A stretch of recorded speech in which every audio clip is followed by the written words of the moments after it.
Hej og velkommen igen til min kanal. Den her gang, og det er sådan lidt late night show her den 22. december, lidt i 11.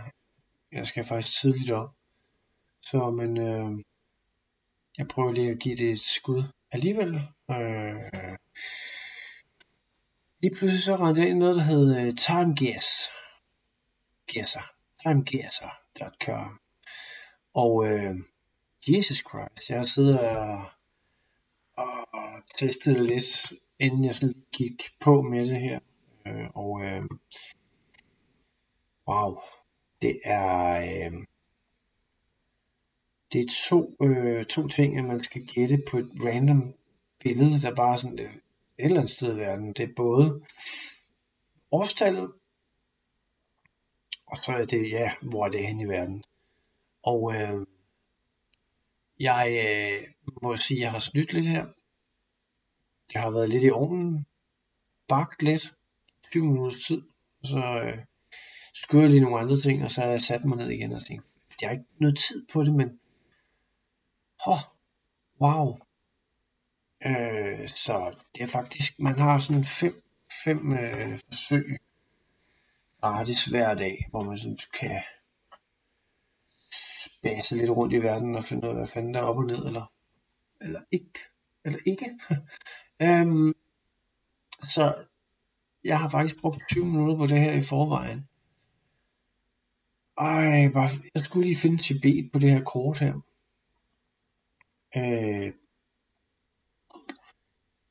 Ham manden her, han har jo sådan et strikket band rundt om sig med Tibet. Først jeg troede det var en hue, men det er det faktisk ikke. Der står Tibet, og man kan også godt se, at mange af dem, der er sådan lidt, det er, at vi er i Tibet. Okay, så det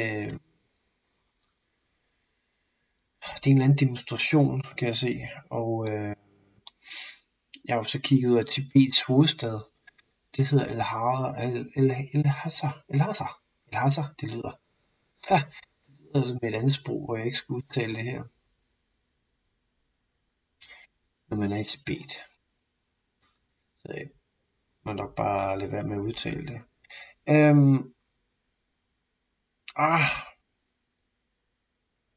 Og hvad skal man gå efter, ikke?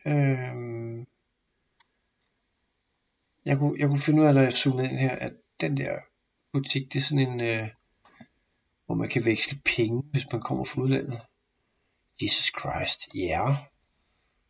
LKP eller andet. Jeg kan ikke rigtig se, hvad det er og sådan noget. Og mange af skiltene, det er jo bare ubehjælpsomt, fordi vi er i højst sandsynligt i Tibet. Og jeg tænker bare, jamen, kunne det være hovedstaden i Tibet? Det kunne det nok godt.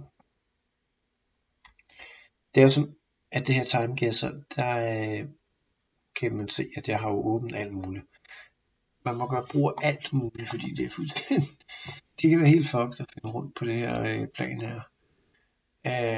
Jeg har noget bygningsværk herovre, der er sådan lidt, det kunne jeg godt forestille mig, at et Tibet. Jeg kunne forestille mig, at den her by her, at vi kunne gå ned i noget Google Maps, og så se om gaderne, om der er sådan noget ting her, det er sådan en rigtig gøjlergade her, der var ligger alt muligt tæppeforretninger. Jeg aner ikke ret meget om Tibet, så det kan jo være, at alle gader er nogle gøjlergader. Men der bliver serveret lidt ice coffee eller lidt kaffe herovre. Det er også vildt, ikke altså. Det er jo folk, der er ude og marchere og demonstrere. Er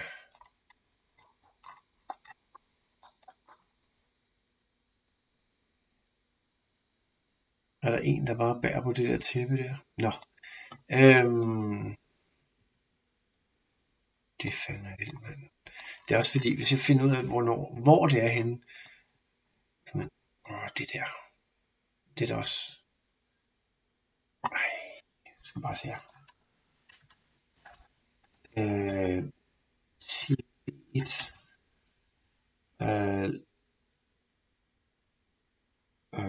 Flag.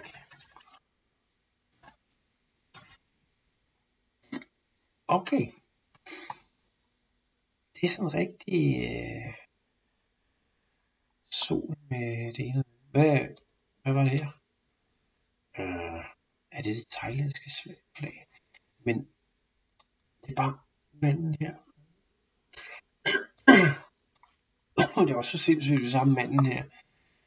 Han har forvildet sig ind i Thailand, men det der. Okay. Munk. En munk. Munkekostyme. Ej, jeg ved ikke kostyme. Munketøj. TB. Monk. Close. Crossord. Munkesang. Okay. Clothes. Nu vil vi se her.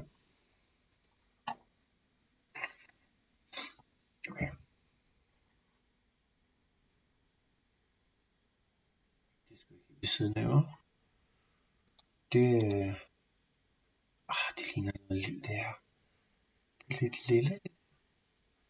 Det er det jo ikke. Det er ikke lille. Er han en outsider? En lonely walker, som man siger. Nej, det er han jo ikke. Gas. Jeg tror, jeg skal hoppe ned i den her. Ja, det skulle være hovedet. The capital of Tibet. Så bliver jeg så klogere. Det er sgu meget lærerigt. Faktisk de her challenges. Jeg så over i noget maps. Og så kigge. Det var en af mine forrige søgninger. Nu skal jeg bare se. Min netværk som altid, det er bare skrald.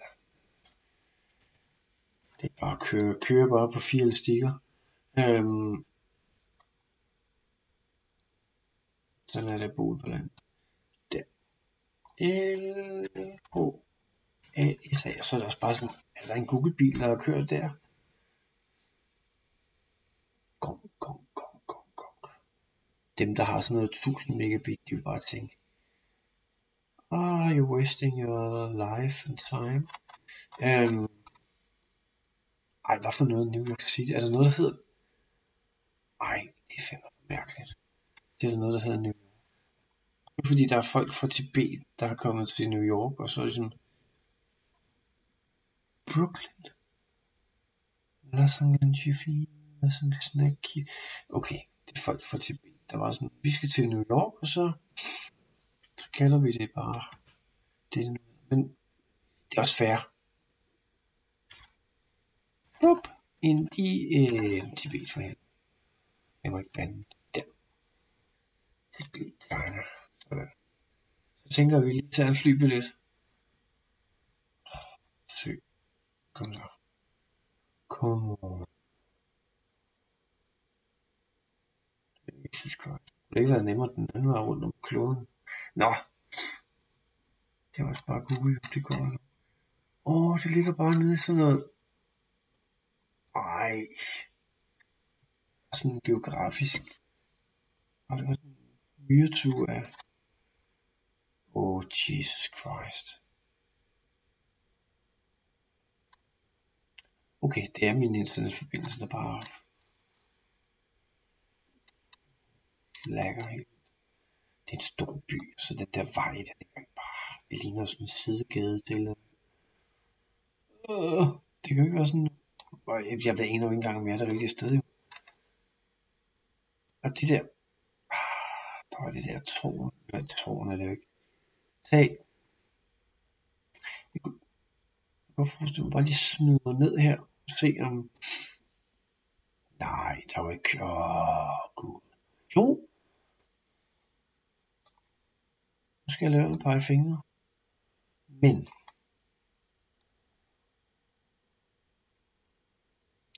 men, Dr. Jones.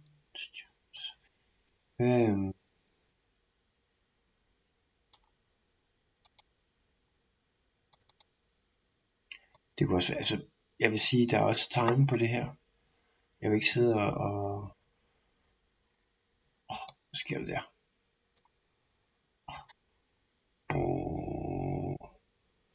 Sådan en kvart person. Jeg kom, det er jo Google, det er noget skal. Den kan også hoppe ned, men man kan ikke gå rundt. Det kan være et sted på et tidspunkt. Så må den slutte. Fordi at, som jeg altid siger, så falder folk i søvn. Jeg følger faktisk en anden YouTuber, som fra USA, som bruger halve og hele timer. Så jeg tænker bare, det er også noget, det er jo noget nørdet noget. Folk skal sidde og... Jeg vil sige til jer, der faktisk er her nu, forhåbentlig, at det faktisk ofte er, at jeg har 2 skærme. Og så har jeg det her, eller en anden person, der sidder og kejler rundt på verdensbilledet. Over på den skærm, og så kan man godt lave lidt andet. Man kan godt lige sådan, man går ikke klippe det store. Man kan jo lige sådan skæve over og se, om så også har fundet fra, hvor det er henne.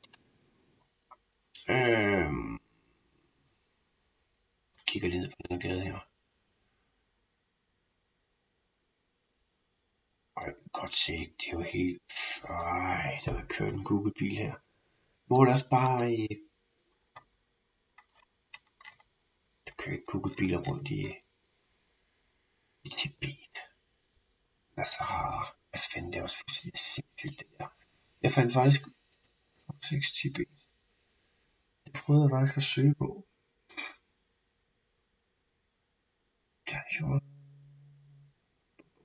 Det var fordi, men Tibet Store, jeg tror jeg havde søgt på det ved siden af her.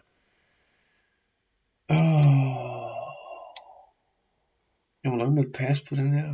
Det må jeg ikke, men ja, det, altså okay, så er I med nu, hvor jeg mener, at vi er der. Hvor jeg bare pinpoint et eller andet skørt. Fordi jeg vil gerne med i den her video, jeg vil gerne lige have det andet sted med, inden jeg kollapser i træthed, fordi så skal jeg ikke optage mere af. Kunne det ikke bare være fint, hvis det lige er her? Men vi ser det her. Årstallet. Jesus Christ. Men det er også bare det, der skal til side og søge på. Det ligner sådan en demonstration. Ham der manden, jeg vil godt sige noget. Råb noget. Skal jeg til at læse igennem tibetansk. Vi finder os ikke i det her agtige noget. Det er super svært at datere det her. Men vi gæs, er vi 90'erne? Jeg kan ikke engang se på deres tøj. Jo, jeg kan godt se på deres tøj, men det er også bare det turister, og det er også bare, hvis alle har munketøj på, altså.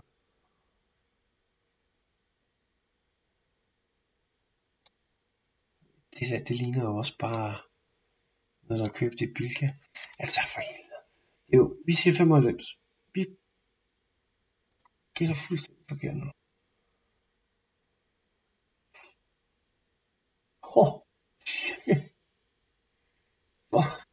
Det var da helt galt. Det gik ikke så galt i går. Jeg var 11 år fra. Og jeg var 1500 km fra. Skal vi ikke bare lade det ligge den der, og så tage den næste? Og så, ej, for helvede, mand. Okay.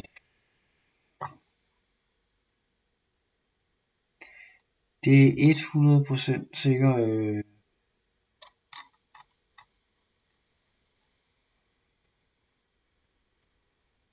så bare en af de der nummerplader. Jesus Christ. Ej, hvad der foregår? Statsmands. Er vi engle?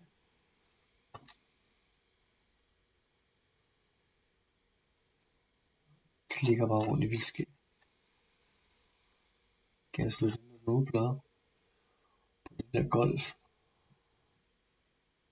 Loppe. Skal vi med? Der er noget derovre. Hvad for noget?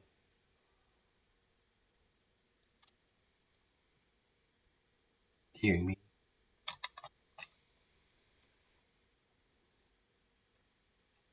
Det er det lille. 1, 2. Ej. Sindssygt. Er det en statsmands begravelse, eller hvad?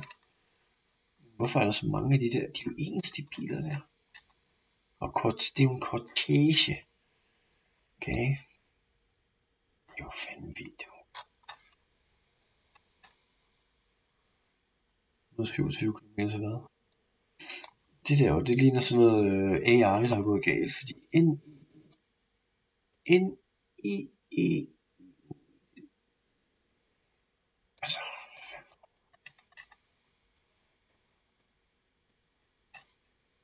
hvem holder ved at kigge på det her? Okay, vi kan også...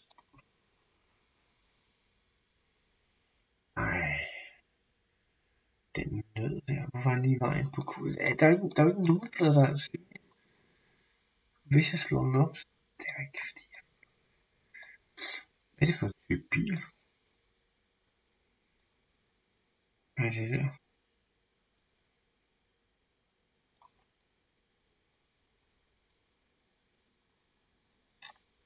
Det er jo vanvittigt. Det er altså bare level hardcore det her. Fordi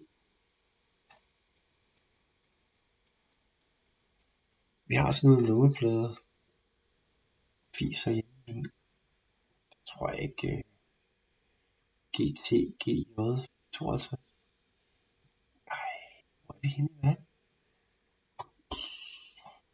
Grid. Ej.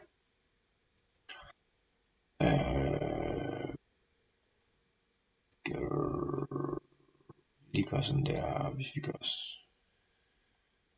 hvis vi lukker den her. Det var der munkekostyme. Det var slet ikke det der. Jeg skal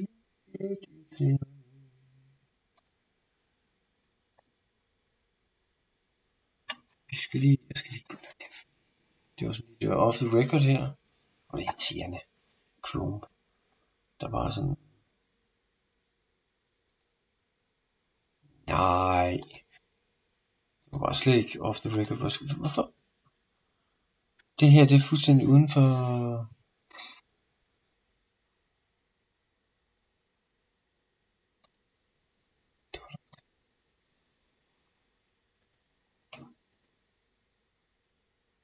Nå.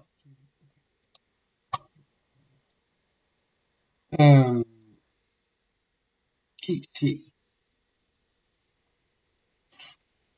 GJ. Det var ikke bare google det her. Det er rent skørt. 52. Nå, men så får du bare den nummerplade. Det gør jeg ikke. Nej, det gør jeg ikke. Det er så naivt. Sådan det burde blive. Jeg kan ikke se, hvad der står der. Er vi i England, eller hvor er vi henne?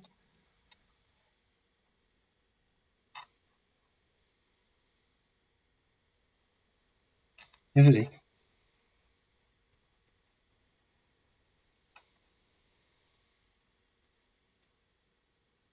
Det er for åndssvagt, det her.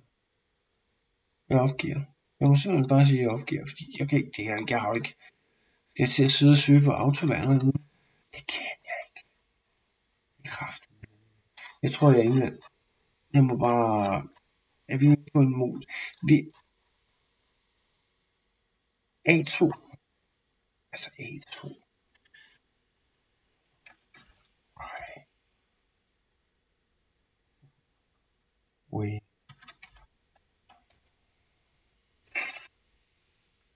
Er vi i Tyskland?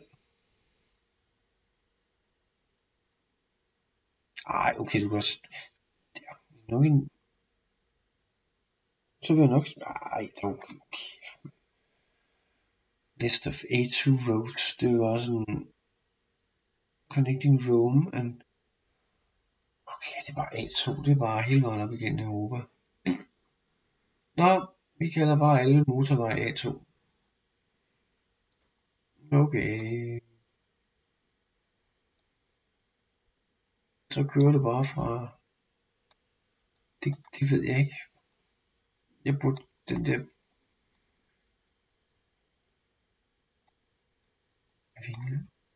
Det her, det er... Er der noget her i A2 her?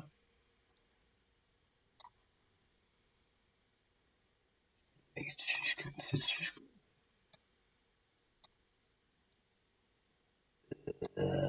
Lag. Internet lag.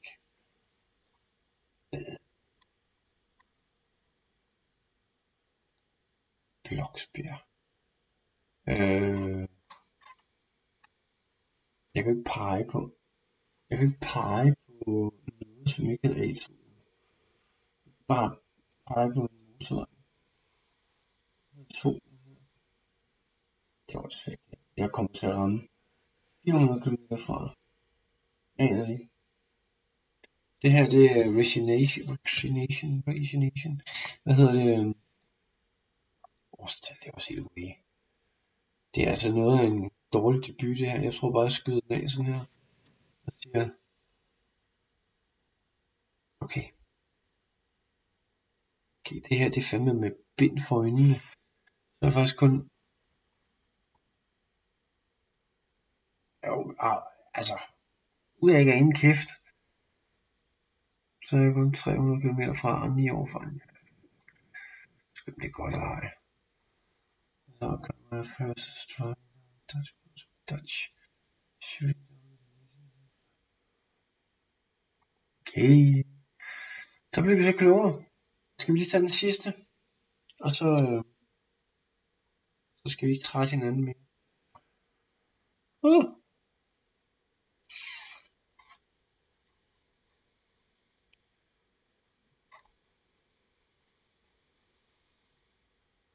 Jeg vælger lige at sige noget. Jeg skal bare lige kigge her.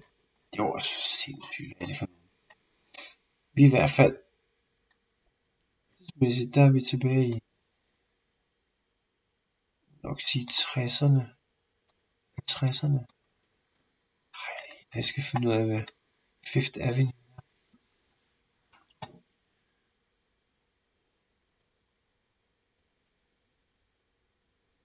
Godt sådan her.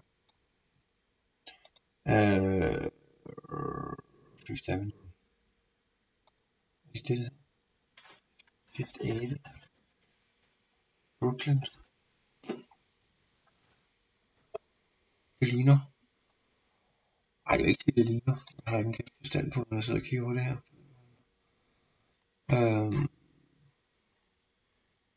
Det er der, hvor jeg nok skal.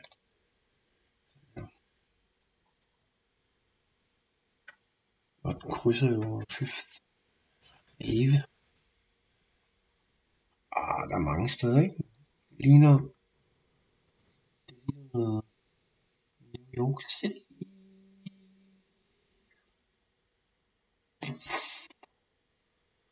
Der har været en Google-vogn, der har kørt.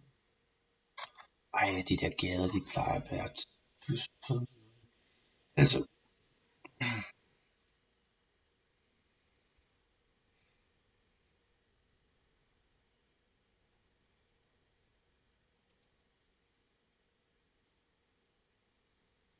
one way. Vi kan sige, vi skal de der væk. Kan vi ikke sige, ja. Nej, nu får vi den.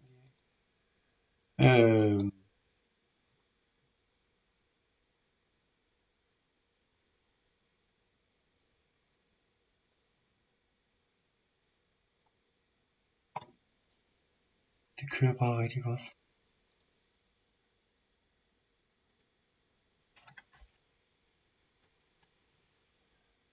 Avenue. And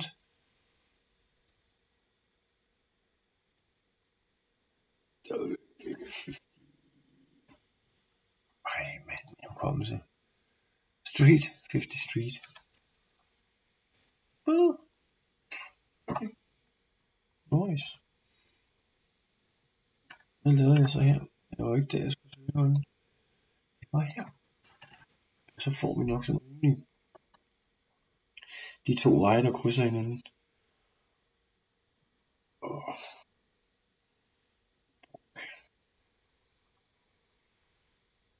For helvede, Google. Det synes vi nu.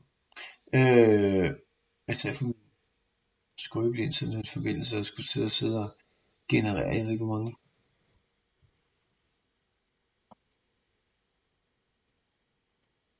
Kom.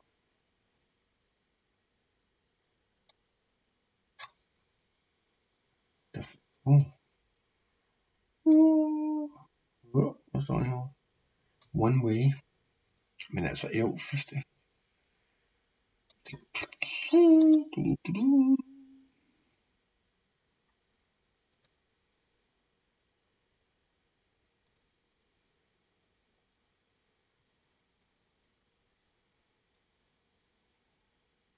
Store lastbil. Hvad, lige nu, det var one way, men det bliver også bare enige om. Hvis det er der, de krydser Fifth Avenue, vi er på den vej.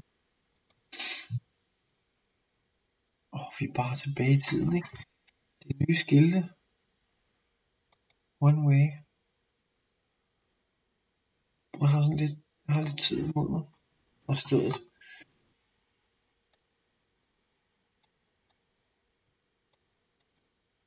Hvis det er noget med, man skal ramme inden for 50 meter.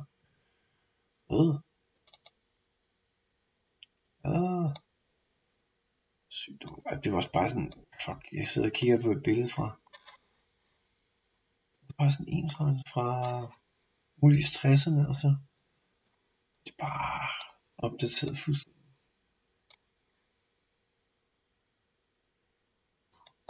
Det her, det er lort. Det er det jo bare. Det er sådan en skud i tågen. Fordi det, der gør det endnu værre. Jeg har ikke nogen værktøj her, så bare sådan at sige, jeg taster lige noget ind.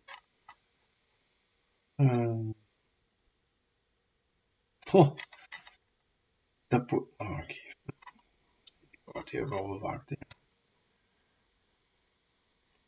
Så jeg skal scrolle mig frem til, jeg skal finde ud af, hvor det der er. Jamen det. Når vi er på måske på vi har Manhattan. Okay. Bomber. Der var vi faktisk i går. Altså på kortet.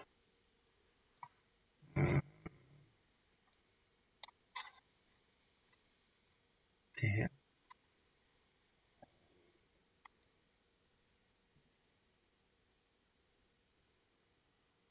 Harlem.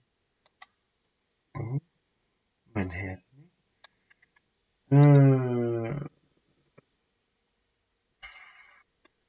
Nu skal jeg lige holde tungen lige nu her. Skidesærligt. Der må man godt have haft 2 skærme, ikke? Lige når man sidder og optager. South Bronx, Harlem.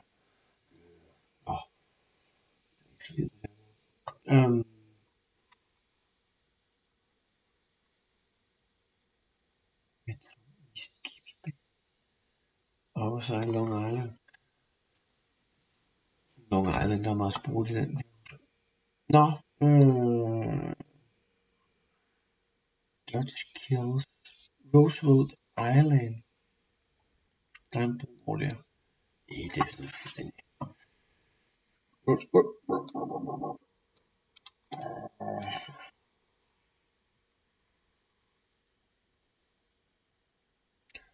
Det må da også have været for sindssygt at navngive alle de der veje der. Der er altså, der er, der var virkelig ikke, det er jo sindssygt det der at finde rundt der.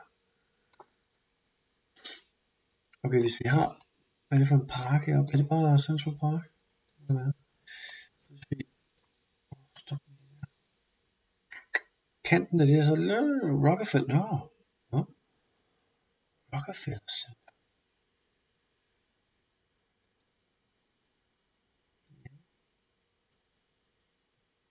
Rockefeller Center. Og hvad havde vi heroppe? Jamen vi er jo, det kan man ikke se. Det var skidt dårligt billede. Det er jo et eller andet. Jeg vil skyde på.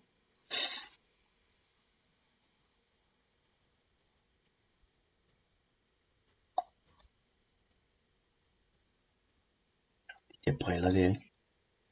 De der briller der, det er sådan noget 60'erne. Jeg vil skyde på 62. Hvis jeg skal bruge mere krudt på det, så er det 62 eller en eller anden.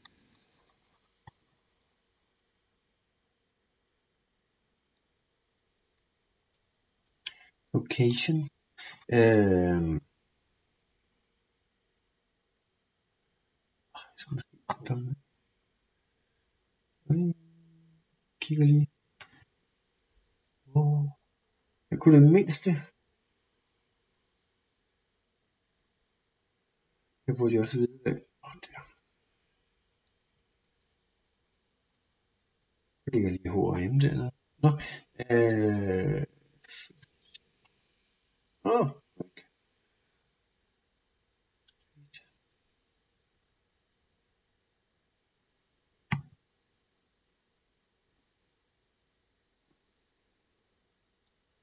6th Avenue. Hvad hedder den her? Ej, hvor er det sindssygt. Det må være... Jesus Christ. Her vil jeg blive skildret på den her. 48, 49, 50. Det krydser. Dups. Den står allerede på 62. Jeg skal lige se sidste gang.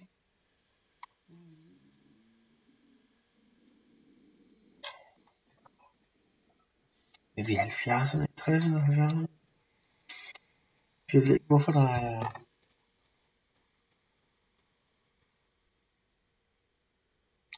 Så holder til 60.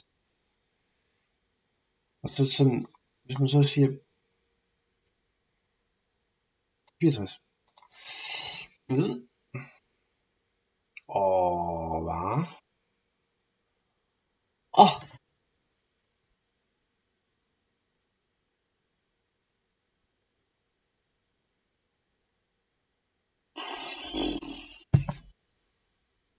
Prøv lige at se det her, mand. Hvor kan jeg... Hvor er det sindssygt.